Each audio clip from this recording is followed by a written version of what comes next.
Hello, my name is Chris Blask. I am your host for another episode of the Inevitability Curve podcast, where we take interesting folks and we try to find an interesting topic, talk about where it's been in the past, how we got to where we are today, what today actually looks like, and with that, with any luck, try to intuit things about the future. So with me today is Heather McMahon, who is certainly an interesting and fascinating person, and the fact that you just a moment ago said you may not be, as we were just discussing, proves you are. So thanks for your time, Heather. Good to see you. Thank you, Chris. I really appreciate being included in your circle, and I look forward to this conversation. Well, it's like we were just talking about in the green room. It's a funny circle, right? Yeah. I'm looking at your background. Anybody can look you up. We're not going to go into great long bios and so forth, but you have to sort of recognize, the interesting path you've been on, right? And you got to hear, you've just come out of public service, I think, fairly recently. Working in the private sector now, and you're looking at your own future. What can given I have these things, given that I've been following this path, I'm here now. Gosh, it's a fascinating future. That is the thread we talk about here, right? So absolutely. I do think it's sometimes I think, like, how did I I think we all think, how did I get here? Like, why did this happen? And I mean, each like individual step is like, well, obvious, when given that opportunity, one would do this, but if you rewind back, to when you were a young person, I don't know, all these possibilities, on one hand, there seemed to be unlimited possibilities. And on the other hand, like, you couldn't imagine what, could be. I think one of the awesome things about now is that, because of all the technology, by the way, that you have unleashed on us all, Chris, is that people can connect about a lot of things that you wouldn't, have been able to connect about before. And, when I talk to young people, will approach me like, hey, how do I do this? How did I do that? And they kind of want like a cookie cutter. Some of them do, how do I reproduce, X, Y, or Z? And I think the real answer is you can't, because every individual is different. Every road condition, or environmental condition acting on a person is different. But in my view, like, the best thing you can do is be curious, listen a lot, learn as much as you can along the way. Hold to a few important, be good to others, some golden rule, sort of stuff. And as long as you're moving towards something that's meaningful, then it's going to work out in the end. And you and everyone else will be surprised. But I'll caveat that with saying I have no idea where I'm going, and I love this ride. So I can't help the nautical analogies, right? So I'm back on the boats. I took the summer off, and the hurricane came along, messed them up. I came back. I had to do silly things to make them alive again, and sail them 11 kilometers up to where I am right now. And every day I do little things to build them up. But I'm going to the Florida Keys over the winter. And that's 300 miles sailing south through the Intracoastal and through the Miami Metroplex and so forth. And I've done multiple times now, so I know the whole path. But I have a general goal of being in the Keys, around December. Now, the details of that, I don't know. We'll find out, and that's kind of the fun part, right? And that is exactly how I love to take a vacation. Like, don't plan out every moment. I'm going to this country, plan the very, very basics, but then just go. And yeah. Well, and so again, you've had such an interesting background. We can talk about all sorts of things. You're working with a company called Kraken these days, is making autonomous vessels and so forth. We won't get into the present, the future just yet. And you spent your career working with Department of Defense, military, conflict, oriented things. And of course, I've been doing security forever, so there's a shared thread in boats and security. But as we look back, right, I like to take these curves and make them as long as possible, because we get lost in these little things that are in the last 5 days or 5 years or during my lifetime or whatnot. But most of these things that are bounding our opportunities individually and are guiding the path we're all following together have been going on a long, long time. Yeah. Right. And these boats and the autonomous vessels you're working with and so forth, and all the security work we've done in our lives are all artifacts of things people have been doing for thousands of years at least. Right. So it's not that new. And let's take boats and conflict and military applications over time. We have thousands of years of records of how these have been developed and deployed and used in the conflicts people always get in, that lead us to the point where we're at right now. We're talking about this before. This is one of my favorite things to say, to sort of get people thinking about this marine model that I've been working on, is that everything we know about boats is an artifact of post-World War II manufacturing. Yeah. I mean, yeah. The size, the shapes, the materials, the marinas, the business models around them. It's not necessarily good or bad or right or wrong. It's just come the 1950s, we had all this tooling and process in place, and therefore we have the boats that we all recognize. Sailboats with a draft this big and motorboats with the motors in the back and so on and so forth. But if you look at boats over all of human history, that's just a little blip. And what they look like today isn't, I don't think, at all what they look like tomorrow. And the analogies in that, those maritime analogies to every other areas. Yeah, absolutely. Yeah, it's inevitable that the form factors, and everything about them, will change. I'd even back out of boats for a minute. Like, I mean, I'll tell you, I joined the Army instead of the Navy because I figured out that I could walk a heck of a lot further than I could swim. Plus, no one can figure out the Navy ranks anyway. But anyway, but I think the wider, not just autonomy, but security technology is changing everything for everyone, like every human individual, whether you're in the military or not, whether you're involved in, defensive, security focused activities or not. All of this change is coming for all of us and has gotten a lot of us and will change many of the things that we traditionally, took for granted. I mean, in the future, boats, will be different. And with all due respect to our aviator friends,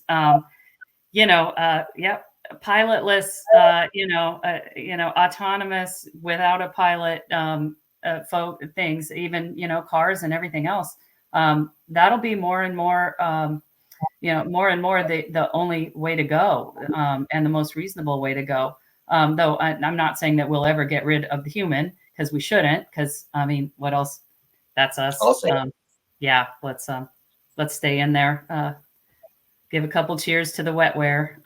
But there just so many things are changing, and you can read a lot now about activity. We won't go into too much depth on what's happening in Ukraine and and with the Houthis and everything, but all of everything in the world now.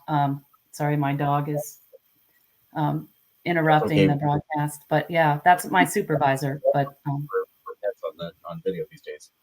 Yeah, no, it makes you human to have a pet, but now with everything in the world being instrumented and recorded and observed, they're just different opportunities to attackers, which you really know well on the cyber side, but also in the physical domain, and also, supply chain attack and of a whole range of things, and, different opportunities for different actors to impose overwhelming force at a particular and very highly specific point in time. And each of us, whether or not we know that, is participating in that economy, because a lot of the ability to instrument, record, and target is embedded in your commercial technology that you all live with, starting with these darn things. It used to be that you needed, advanced technology in order to beacon somebody, or to record and observe them. Well, now we all beaconed ourselves, and with new technologies being added to the phone you've already purchased daily, almost anyone with a little wherewithal can hot mic you, get your geolocation and use that information in ways that may benefit you and may not. And back to your boat point, that's one of the things that puts the big, giant, lovely boats, that really saved the day in World War II and projected force, around the world from then until now. It's contested. But the new opportunities need to be developed to defend those things, to defend the folks that work on them, but also allow them to benefit from the upsides of technology and allow them to handle the workloads that are headed their way. But I've said a lot. Well, one of the, as I've thought about this stuff for not just 30 years, but as a kid in Colorado in the early 70s, I was thinking these same things, like automated cars. Just watching the Jetsons, I guess. I don't know where the idea came from, but I started saying to people, it's like, when we're grandparents, our grandkids are going to say, tell me again how you used to pilot a car at 70 miles an hour, 3 feet away from everybody else, grandpa, because that's so crazy. It's like literally everyone was out there like speed. We let everyone drive their own way. Yes, we did. Yeah. So I've always thought, in fact, I would want, not that I worry about, safety that much, but, it's safer. I'm a terrible driver. I'm really, I'm a good human driver, right? Something catches my attention, I can do really good at it, but I will, over periods of, tens of hours, not pay attention, sneeze, drink my coffee, and otherwise do things that an automated car won't do. So I'd like to get the human completely out of that loop. But but you say that and it freaks people out, right? And this is really my iterative theme about all these inevitabilities is that cameras are going to be everywhere. Early 1990s. Oh no, I don't want it. Oh my God, I don't want it. It's like ring doorbells. I'm sorry. Yes, you do. And you're okay with it, right? Yeah. If you live in a small town, you already know that privacy is inside your house because you walk out in the backyard and everybody at the barbershop knows about it before you're inside, right? And we can take AI, drones, autonomy, and so forth, but what we're seeing in conflict right now, drones, and we'll talk about that. Ukraine has instrumented that conflict and instrumented things that a lot of people have been talking about for a long time. There's a classic video, slaughter bots, I think 7-8 years ago, got circulated, with a group of scientists, made a really nice produced piece showing these little quadcopter drones, doing this terrible stuff at scale. And at the time, I said, yeah, that is scary. And yes, it is possible with today's technology. And yes, it is going to happen. Now what? Right? Instead of saying, I don't want, say, okay, maybe, but it's going to happen. What are you going to do? And I think there are defenses against those sort of things in conflict themselves. We're literally seeing those play out. And for the rest of us in normal daily life, there's policy, right? It's where InfoSec people can help. It's like, yes, we can beacon your phones and everything else. And frankly, if I was in Russia, I would be even more fatalistic about it because obviously, the Russian government and intelligence service doesn't have controls. And if somebody wants to spy on me in the government, they just can't. Yeah. And I've never worked in U.S. in public service. I've worked with the U.S. federal government a great deal. I believe, people like yourself who explain to me how this works. And it's not an NSA analyst can't just look you up and not report it. Right. Yeah, there are a lot of controls, to prevent abuses. And I think most people, that don't know would be really surprised and uplifted to see all of the effort that goes into making sure, that folks in the government are looking at the right stuff and that they're not looking at the wrong stuff. And, for anyone that would make a mistake, that, corrective actions, really are taken. But a point on policy, like before I lived in the Beltway, and by the way, I think most people get here kind of against their will. That's how I got here. But I got the Army sent me here 10 years ago for 2 years, and I'm still here, but I don't give it back. I actually love it because people need to understand the policy side too, as well as, yes, you absolutely need to understand what's unfolding out in the quote field. But I'll add to the field, like commercial markets, which is what the government doesn't know what's happening with commercial technology. They're trying to catch up. But those are mind the gap, as they say. There's certainly a gap between headquarters and field, between policy and action, and between government and commercial.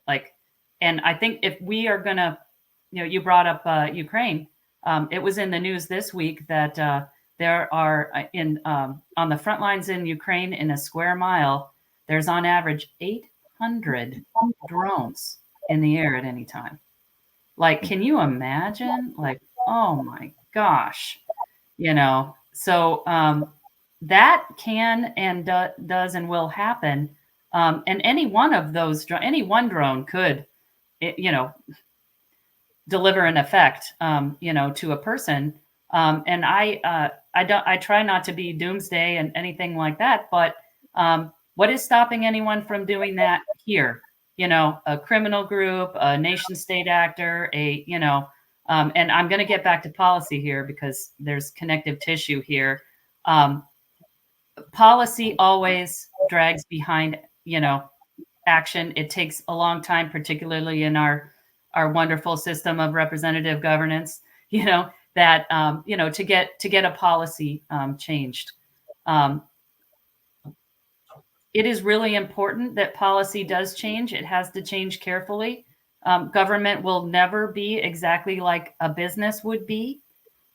Businesses have built this commercial technology that we're all using around the world to, we human beings, to both positive and negative effect.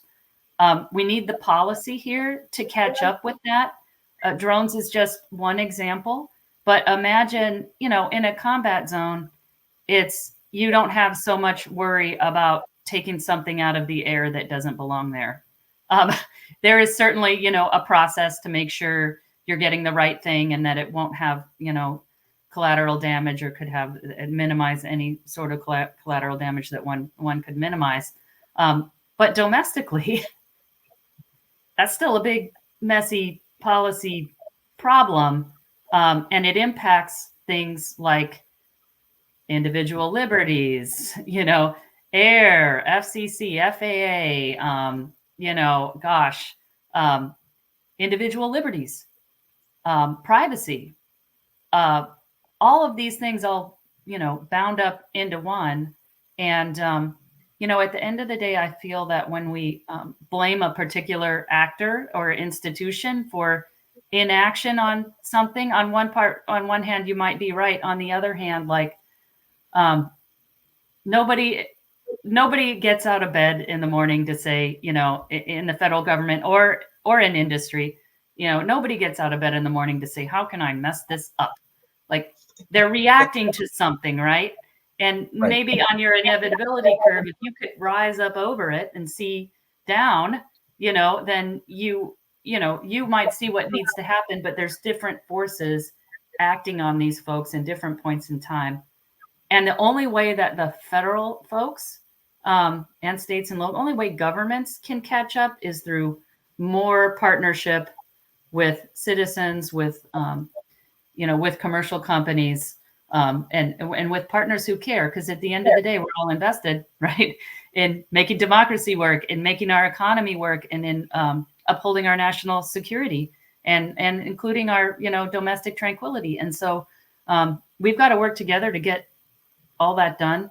I do think that a lot of people are working on it. Many of them, and I don't think the autocrats, in foreign governments, can do that as well as we can with our grassroots, bottoms up approaches. I think they'll win the day. I just agree, right? And I'm gonna quote something from my very favorite Beltway friend contact of all time. So sorry to all the rest of you, but General Michael Hayden, right? An amazing guy, right? Mm-hmm. At the Turtle Group at the time, it was the day after the Navy Yard shooting. So I always remember the day. And Edward Snowden was, I think, still in China or being somewhere. And I had a meeting with General Hayden, and we're talking about this at the beginning of it. Very upset about the Snowden leak because people died. People used had responsibility possibility too, right? That kind of thing, it has kinetic impact. And I was trying to find some silver lining to say, well, maybe this will help us have a national conversation about how we actually are protecting civil liberties and so forth. And he was on General Hayden was on the news a lot at that time, and he said no, right? He said, I would never say this on TV because the American people just wouldn't believe it. But our European allies send their intelligence people over to be trained by the NSA in how to protect civil liberties, because we're really good at it, right? You can't just be touching people's information without being, there are controls in place. Yeah. Is it perfect? No. But there's a lot of effort put into this, and I think it, for all the complications in the private sector, working with the government can be a little frustrating sometimes. However, it's better than the feast or famine of autocracy. Absolutely. It works. But I wanted to, jump on the whole policy thing, because this is, in your thoughts, this is, in supply chain security, where I've been focusing the last 5 years. I see an inevitability.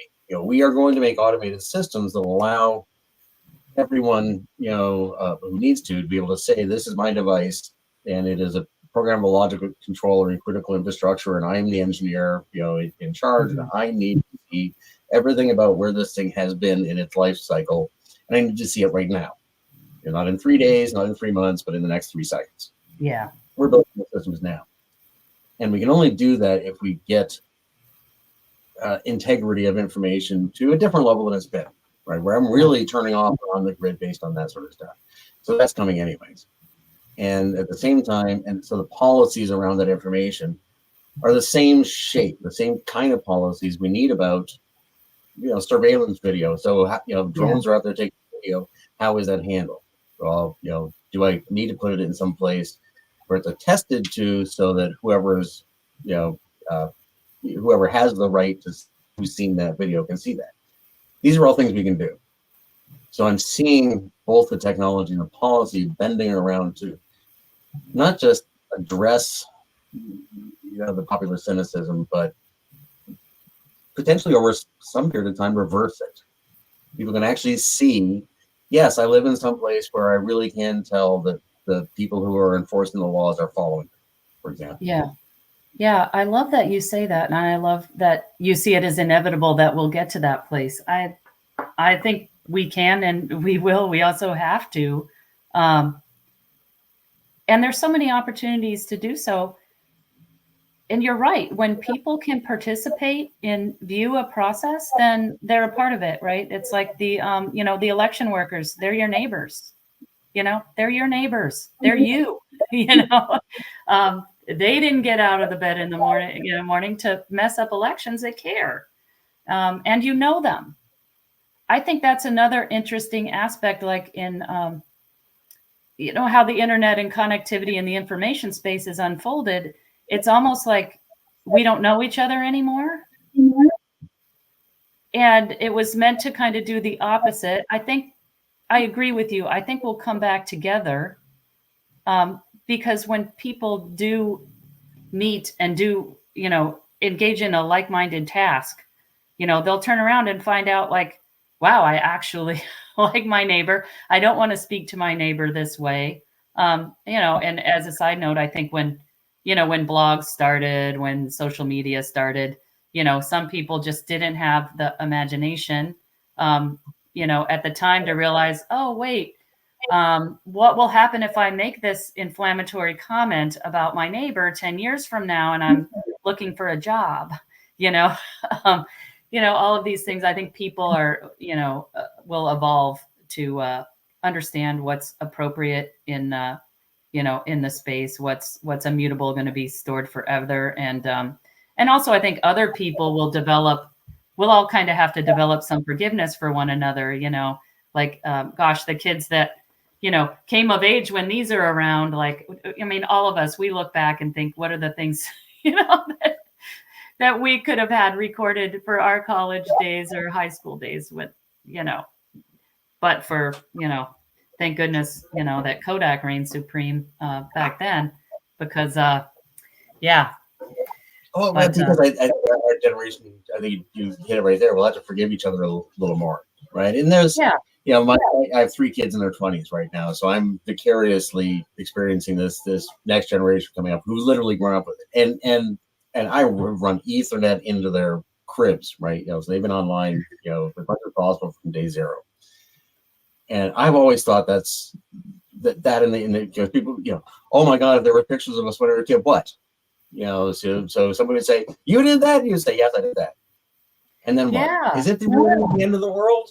I don't know. No, not usually. I mean, maybe you got to apologize. Maybe you say, that was stupid, and move on. And I think in the end, that actually helps, not to get all, you know, philosophical about it, but I think that actually helps us bond, right? It's, oh, you're a failed person too. I thought I was a failed person, or whatever, flawed, or, you know, that's helps build trust rather than this idea that, and the security people, we do this. Security people, engineers, military people. It's like, well, if I can make it even more perfect, if I can get this sealed as perfect, and it's not very human. And I think this is a huge benefit of American, even specifically American. I was just talking Western democracy. Yanks, look, as somebody who lives back and forth in Canada, it's a different place here. We're a little, not a lot, we're a little more, I don't know, willing to just say, yep, screwed up and get it over with. And that fear of social repercussions may, and 30, 50 years from now, people looking back may say, that was the big thing. It wasn't even technology, the fact that everybody was walking around just terrified to blink. Yeah, you know, the fear of a potential impact is worse than the potential impact. And, you know, you could have just met it in the moment, like your kids are. Like, yeah, I was an idiot then. I learned X, Y, or Z, whatever I learned, you know. If you can show you're a learning bear from almost any mishap, like, then you're welcome back in the circle, you know, in my book. Right. Well, let's try to, you know, wrap this in the end of the future, because that, you know, I'll basically, you know, I will poison the well by giving my own opinion, see if you agree. But I see things over periods of decades, you know, over the next, you know, through the rest of the century into the next century afterwards. I think, you know, things like automated systems are going to be everywhere, in orbit, everywhere, and, you know, with all the consequences of those. And therefore, we will have systems of transparency so that all the stakeholders will be able to see where everything is all the time, so we can function and keep the lights on and so forth. That will again make this era, and probably perhaps all of history, just seem so dark and frightening, because you just can't see, you know, the you know, we're living in the conspiracy theory world. You know, I hate to bring it up in every conversation, but so many people are like, and they're rational folks, but it's like, how do you know they're not doing, you know, and there's no real answer to that. I think the future is full of answers to that.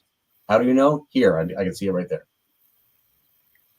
Yeah, I think if you moved back in the time curve, you would look at all sorts of things that now look insane that people believed, you know. And why don't people believe those things anymore? Because human learning expanded, and, you know, our frontier grew out, and, you know, we discovered things, you know, that are true, and we discovered more mysteries, which means there's always going to be that, you know, what if, you know, and a few laggards like, hey, maybe the earth is flat. Hope I didn't make anyone mad by saying that. I probably did. But yeah, I think it's part of the human. Actually, nice guy. What's that? Shout out to Kelly in Key Largo. I have to send him this link. He's a friend I made, you know, sailing around, who honestly believes the world is flat. Bright guy, nice guy, flat. Maybe in an alternate universe, like, it's exactly. I mean, who knows? Yeah. But well, if ending on flat Earth, why not? If you're going to take it somewhere, may as well end there. So, well, I do think I'll add one thing. You know, imagining, you know, the worst and the best. That's a human, you know, a human endeavor, and I wonder if, I mean, it's good that we have, you know, imagination for both the good and the bad. The truth is usually somewhere in the middle. And if you can't dream of the best, then how can you build towards it? So I think it's inevitable. Things will get better. Not that things, won't be horrible at points, but we can work together to solve all those things. I think you're exactly right. Well, thank you for your time. Spending, we have a word for this now, humble brag. I hesitate to say, but again, in the green room, we were discussing, it's like, how did we get here? Right. And you had this amazing background, and I seem to have this sort of crazy life. So maybe we actually deserve it, who knows? But it sure is fun spending time with folks like you and building crazy boats and getting to lead the lives we lead. So thank you. I love, feeling some of your life vicariously. And I just have big hats off to you. Like every time I see you in person, like you're just one of those, few people that leaves everyone feeling better and more imaginative and just more and better about the world. So honestly, Chris, that's you. I can just say thank you. Thank you. And thank you out in the world for spending time with us. We'll see you again soon. Cheers. Thanks, Chris.